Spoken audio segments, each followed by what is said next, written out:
রাত্রি 12:40।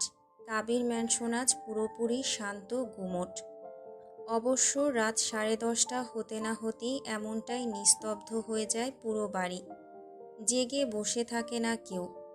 এখন তো প্রায় 1টা বাজতে চলল। সেই তুলনায় অনেক রাত। রৌদ্র বাড়িতে ডিনার করে না কোনো কালই। ভুলবশত 2-1 দিন উল্টো দিকে চাঁদ উঠলে তখন খাবারের টেবিলে দেখা মেলে তার। আজ সে বাড়িতে ফিরেছে 12টা 20 নাগাদ। শাওয়ার নিয়েছে হালকা পাতলা। খিদে পেয়েছে। বাইরে খাওয়া হয়নি আজ। রৌদ্র শাওয়ার নিয়েই উদাম শরীরে ঘর ছাড়ল। নিচে নামলো প্রথমে। প্রচণ্ড খিদে পেলেও এই রাতে ভারী খাবার গলা দিয়ে নামবে না। মদ গিলেছে। অর্ধেক পেট অ্যালকোহলে টইটুম্বুর। কফি বানাতে পারে সে। গত বছরগুলোতে বাইরে থাকতে থাকতে টুকটাক রান্না করতেও শিখে ফেলেছে। এই খবর রুবিনা কাবিরের কানে পৌঁছালে আকাশ থেকে পড়বেন তিনি। তার যেই ছেলে 1 গ্লাস পানি নিজের হাতে গড়িয়ে খায়নি কভু, তার সেই ছেলে রান্না শিখেছে। অবশ্য সার্ভেন্ট ছিল তার সেই দেশে। রৌদ্র চুলায় কফি বসায়। ফ্রিজ ঘেঁটে একটা আপেল খুঁজে পায়। সেটাতে 2 কামড় বসিয়ে ছুঁড়ে ফেলে ডাস্টবিনে। মগে কফি ঢেলে চুমুক বসাতে বসাতে উঠে আসে উপরে। বাড়িটা কেমন শ্বাসরুদ্ধ লাগছে। মনে হচ্ছে শূন্য শূন্য পুরো বাড়ি। ঠিক শান্তি অনুভব হচ্ছে না অপর গুমোট রাতগুলোর। এই রাতে কেউ জেগেনি, সেই জন্যই হয়তো। রৌদ্র নিজের ঘরের পথে এগোলো না, থামল মাঝপথে। করিডোরের মাঝে মেঘার ঘর। তার এক পাশে শুভ্র, অন্য পাশে আদ্রের ঘর। আদ্রের পাশে সিরাতের, অতঃপর রৌদ্রের ঘর শেষের প্রান্তে। মেঘার ঘর হতে 2টো ঘর পেরোলেই ওর ঘর। রৌদ্র রোজ কান্নায় থামে মেঘার ঘরের সামনে।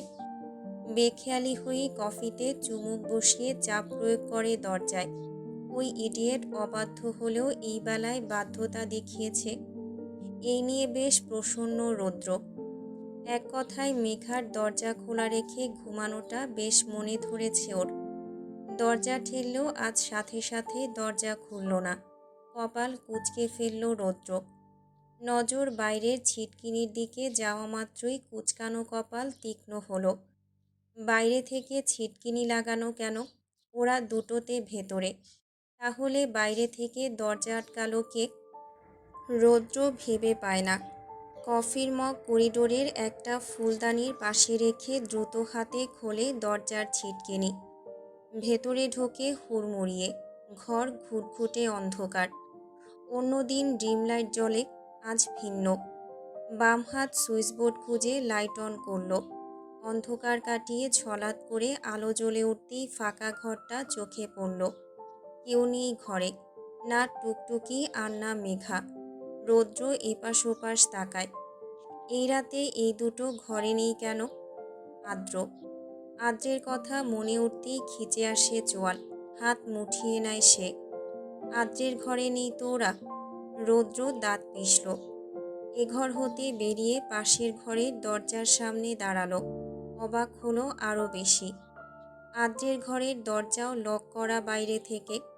চোখ মুখ একসাথে জড়ো করে ফেলল। মাথায় কিছুই ঢুকছে না। আদ্রও নেই। কোথায় এরা তিনটে? সন্দেহ কাটাতে বাকি ঘরগুলো দেখল সে। শুভ্রের ঘরেরও একই হাল। সিরাতের ঘরের দরজা ভেতর থেকে বন্ধ। তালগোল পাকিয়ে যাচ্ছে সব কিছু। রৌদ্র বেশি ভেবে মাথা নষ্ট করল না। আগপিছ না ভেবেই এই 1টার সময় সোজা গিয়ে কড়া নাড়ল বাপ মায়ের দরজায়। ডাকল ভনিতাহীন উচ্চস্বরে। মম। 2বার ডেকেছে সে। রুবিনা কাবির তাতেই দরজা খুলে দিয়েছেন। ঘুম ভাঙার রেশে নিভু নিভু চোখে ছেলেকে দেখে থমকালেন। বললেন, রৌদ্র, কি হয়েছে বাবা? কখন এসেছিস? কিছু দরকার আছে? বাড়ির সবাই কোথায় মম? সবাই মানে বাড়িতে কেউ নেই কেন? শুভ্র ভাইয়া, মেহের, টুকটুকি কোথায় ওরা সবাই? ওরা তো সিরাজগঞ্জ গেছে বিকেলে। শুভ্র নানুর গ্রামে। আদ্রও গেছে। কেন? তুই হঠাৎ খোঁজ নিচ্ছিস যে? রৌদ্রের ভাবমূর্তি চড়াও হয়েছে। মস্তিষ্ক বিপাকে পড়ে ঝিমঝিম করে উঠল ওর। গ্রামে গেছে ওরা সবাই, মেঘাও, তাই কেউ নেই ঘরে। ইভারা গেছে আর সাথে আদ্রও আছে। সবটা মানলেও এটা সহ্য করতে পারল না বেপরোয়া ছেলেটা। দৃষ্টি নামিয়ে ক্ষুব্ধতা লুকালো মায়ের থেকে। ছেলের উদ্বেগ না দেখে রুবিনা কাবির আবার বললেন, কি হলো? ওরা গ্রামে গেছে, তুই এত রাতে ওদের খোঁজ নিচ্ছিস কেন? রাতের বেলা ভাই বোনদের খোঁজ না নিয়ে ঘুমাও গিয়ে। ঘুমের প্রয়োজন এই সময়, ভাই বোনদের নয়। তোফায়েল কাবিরের চড়া কণ্ঠ। পেছনে হাত গুটিয়ে গুরুভার হয়ে সামনে এসে দাঁড়ালেন তিনি। রৌদ্র চোখ তুলে তাকায়, বাপকে দেখে এক ঝলক। মাথা এখন বিদ্বেষের অনলে বিষাক্ত, ফুঁসছে ভেতর ভেতর। আর এক মুহূর্ত দাঁড়ালো না সে। গজগজ করে ঘরের সামনে থেকে সরে আসলো দ্রুত। তোফায়েল কাবির চক্ষুর আড়াল না হওয়া অবধি ছেলেকে পরখ করলেন। হাঁপ ছেড়ে বললেন, তোমার ছেলের বুক ফাটবে তবুও মুখ ফুটবে না। না ফুটুক, বুকও না ফাটুক, আর তাই এই আয়োজন। রুবিনা কাবির বুঝলেন না এত সব মারপ্যাচ কথার অর্থ। বললেন, কী সব বলছেন? আর বারবার শুধু তোমার ছেলে করবেন না। সে শুধু আমার একার ছেলে নয়। নব্য ভোরের সূচনা। গ্রামের সকালটা অন্য রকম, শহরের তুলনায় একেবারে আলাদা। যেখানে শহরের সকাল শুরু হয় গাড়ি বাড়ির যান্ত্রিক ব্যস্ততা নিয়ে, সেখানে গ্রামের সকাল শুরু হয় প্রকৃতির কোলাহলে। গ্রামে ভোর ভোর ঘুম থেকে উঠে পড়ে সবাই। শুভ্রর নানু বাড়িটা গ্রামের ঠিক মাঝামাঝি। ওর নানু ছিলেন এই গ্রামের চেয়ারম্যান। সেই থেকে এই বাড়িটা চেয়ারম্যান বাড়ি নামেই পরিচিত। নানু নানি অনেক কাল আগেই গত হয়েছেন। একটাই মামা ওর। একতলা ছাদ বিশিষ্ট একটা ছোট পরিবার তাদের। বাড়িতে মোটে 4 জন সদস্য। শুভ্রর মামা শাহিন আলম, মামি আন্তারা বেগম, ওনাদের একমাত্র মেয়ে সাবা আর একটা ছেলে আয়াজ। এই নিয়ে তাদের সুখী পরিবার। সাবার পরীক্ষা শুরু হয়েছে আজ থেকেই। সেই ভোর 6টার আগে ঘুম থেকে উঠে পড়েছে মেয়েটা। তখন থেকে লাগাতার পড়ছে। পরীক্ষা শুরু 9টার দিকে। রাতে মেঘা, সাফা আর সাবা একসাথে এক বিছানায় ঘুমিয়েছিল। সাবাকে বিড়বিড় করে পড়তে শুনে মেঘার ঘুম ছুটে যায়। তার উপর পাখির কলকাকুলি কানে ধরেছে ভীষণ। ঘরের পিছনেই বাগান, পাকপাখালি বেহিসেবি। তারাও প্রভাতকে গ্রহণ করছে সাদরে। সব মিলিয়ে ঘুম ছুটে গেছে মেঘার। শরীর মুড়িয়ে উঠে বসে সে। নতুন জায়গা হওয়ায় রাতের ঘুমটা আরাম হয়নি কাল। তার উপর এক বিছানায় 3 জন। শুভ্র আর মেহেরকে একটা ঘর দেওয়া হয়েছে। আদ্রকে দেওয়া হয়েছে আয়াজের ঘরে। আর বাকি ওরা 3টে একসাথে শুয়েছে। বিছানা ছাড়ে মেঘা। টেবিলের কাছাকাছি যেতেই সাবা পাশ ফিরে যায়।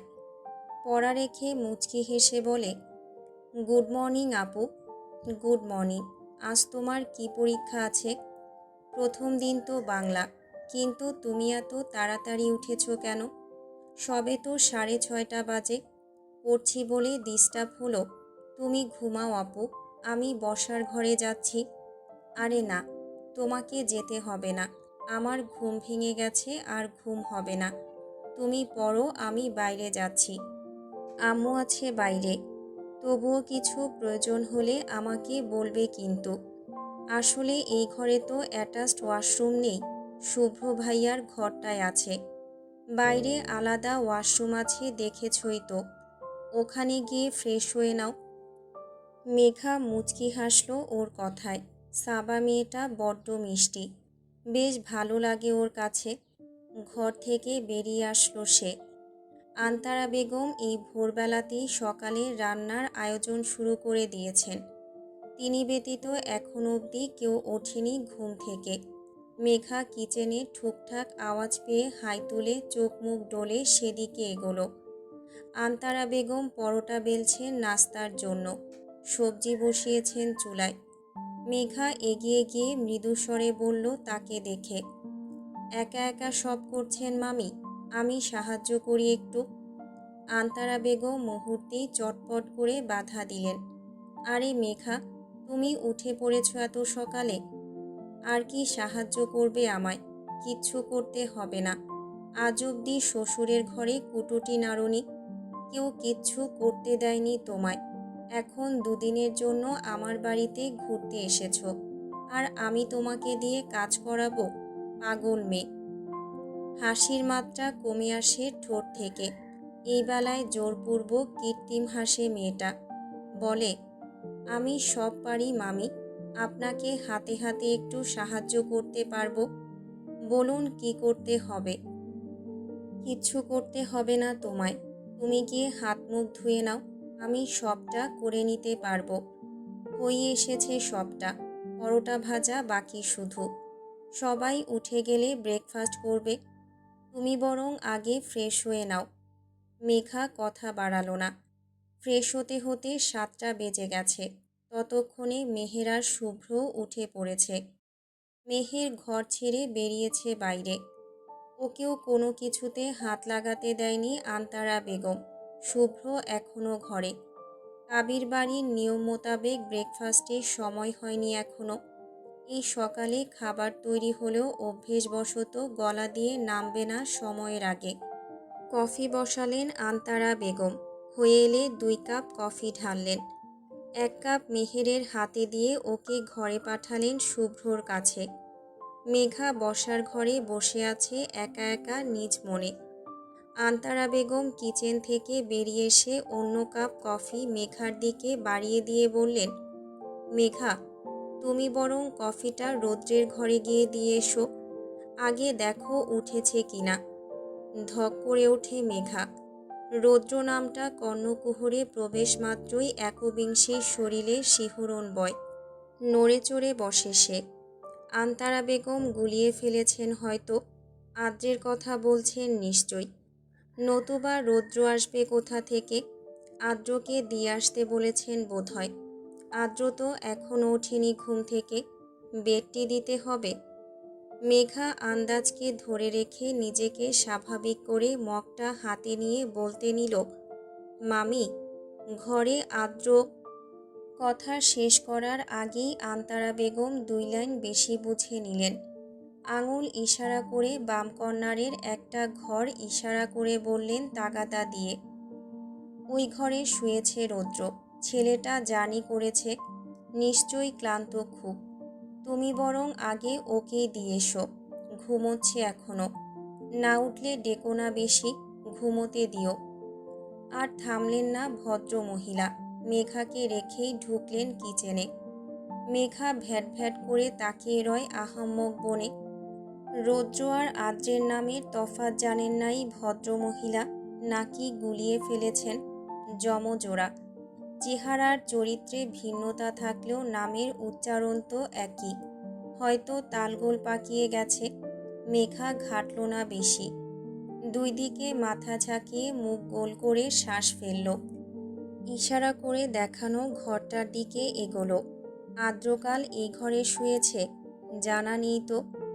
দরজা খোলা ঘরের, হালকা চাপানো। মেঘা 2 বার টোকা মারে দরজায়। অতঃপর ঘরে ঢুকে সারা শব্দ না পেয়ে বিছানায় বেতাল হয়ে পড়ে আছে দুর্দম তরুণ। উবু হয়ে ঘুমোচ্ছে। কোমর অবধি সাদা কমফোর্টার টেনে রাখা, পেটানো শরীর উন্মুক্ত। 2 হাত মাথার 2 পাশে বালিশ জড়িয়ে রেখেছে। সুঠাম বাহুপেশি দৃশ্যমান।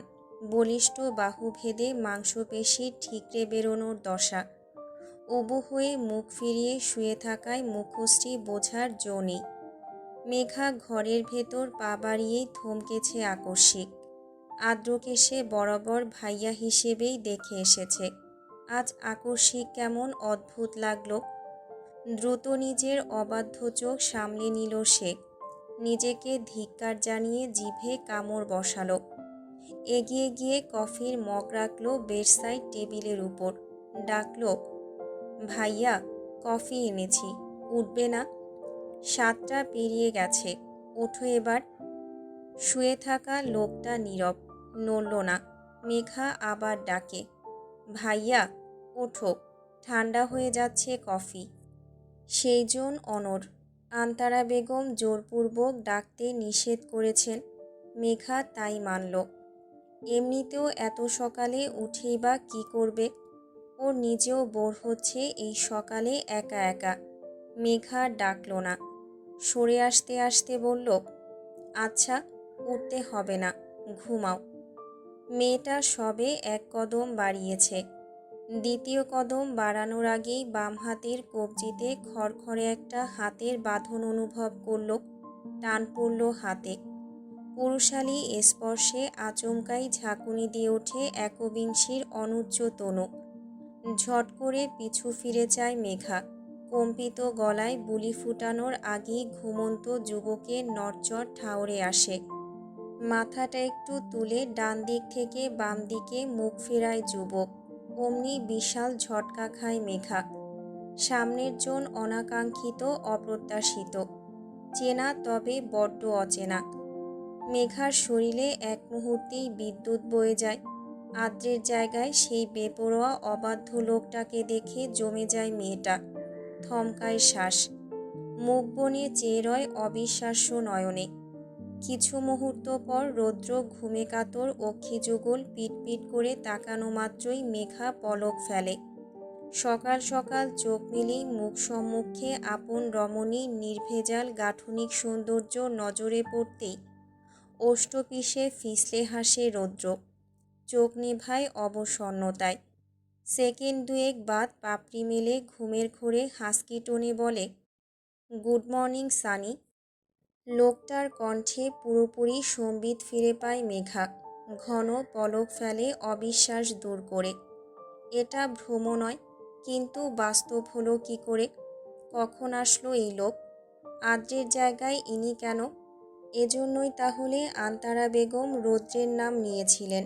তার মানে তালগোল পাকাননি তিনি, পাকিয়েছে মেঘা নিজেই। ঢোক গেলে মেয়েটা। অধর ভিজিয়ে হাত মুছড়ে মিনমিন করে, আপনি এখানে? তোর কাছে। কিন্তু আপনি এখানে কি করে? কখন? মাথায় একটু হাত বুলিয়ে দিবি? আরাম পাচ্ছি না, ঘুম হয়নি সারা রাত। চোখে ঘুম থাকলেও কিছুতেই ঘুমাতে পারছি না। তোর স্পর্শে ঘুমাবো এখন একটু।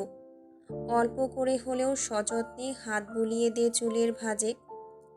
মেঘার প্রশ্নের বিপরীতে রৌদ্রের ক্লান্ত শীতল চাহনি। কোমল সুরে তার প্রথম আবদার। মেঘা কেমন কাঁপে বারংবার। সবটা গুলিয়ে যাচ্ছে আবার। লোকটা চোখ বুজে নিয়েছে। ঘুমে তলিয়ে যেতে চাইছে বোধহয়, চোখ খুলে রাখতে পারছে না। তবে মেঘার হাতটা ঠিক শক্ত করে ধরে রেখেছে। মেঘা টানা কয়েক মুহূর্ত চেয়ে দেখে সূক্ষ্ম নেত্রে। লোকটার চোখে মুখে একরাশ অবসাদ। তবুও টেনে হিস্টে ভেজা গলা শক্ত করে মেঘা, ইভারা, অবাধ্য হোস না। এই মুহূর্তে শক্তি নেই তোর উপর জোর খাটিয়ে তোকে বাধ্য করার। যা বলছি তাই কর। নিজে অবাধ্য হয়ে আমাকে বাধ্য করতে চাইছেন কোন লজ্জায়? রৌদ্রের হাসি শোনা যায়। মেঘা তাকায় কপাল গুটিয়ে। লোকটা সেই পরিশ্রান্তিতে চোখ বুজেই রয়েছে, যেন কত স্থির নিষ্পাপ লাগছে বেলায়। অবাধ্য ছেলের অবাধ্য বউ, ব্যাপারটা মন্দ নয়। এইটুকুনি বলেই মেঘাকে বিস্মিত করে ওর হাত ছাড়ল রৌদ্র। ফের আগের মতো মাথা ডান কাত করে মুখ ফিরিয়ে দীর্ঘশ্বাসে উচ্চারণ করল মৃদুমন্দ স্বরে, যা। ক্লান্তিতে সুখ অনুভূতি দিতে না পারলে উপস্থিতিতে উচাটনের সৃষ্টি করবি না এই অবাধ্য হৃদয়ে। বড্ড জ্বালাচ্ছিস একই। ডিস্টার্ব করবি না এখন আর। ঘুমাবো আমি। মেঘার রুদ্ধ গলায় ঢোক গেলে পরপর।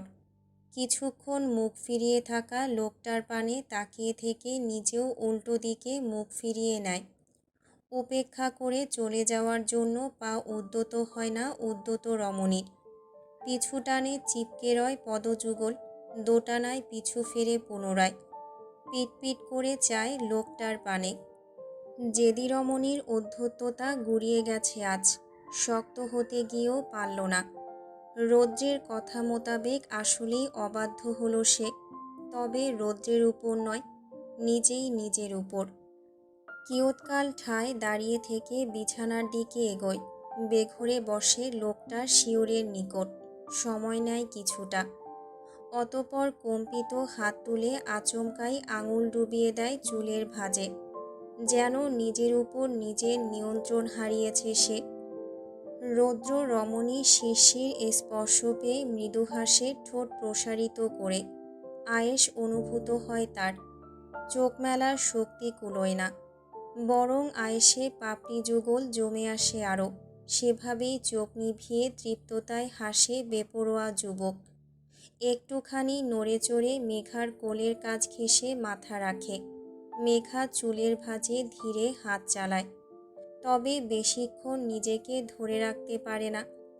রৌদ্রের তৃষ্ণাতপ্ত হওয়ার আগেই অবাধ্য রমণী এক ঝটকায় উঠে দাঁড়ায়, এক ছুটে বেরিয়ে আসে ঘর থেকে।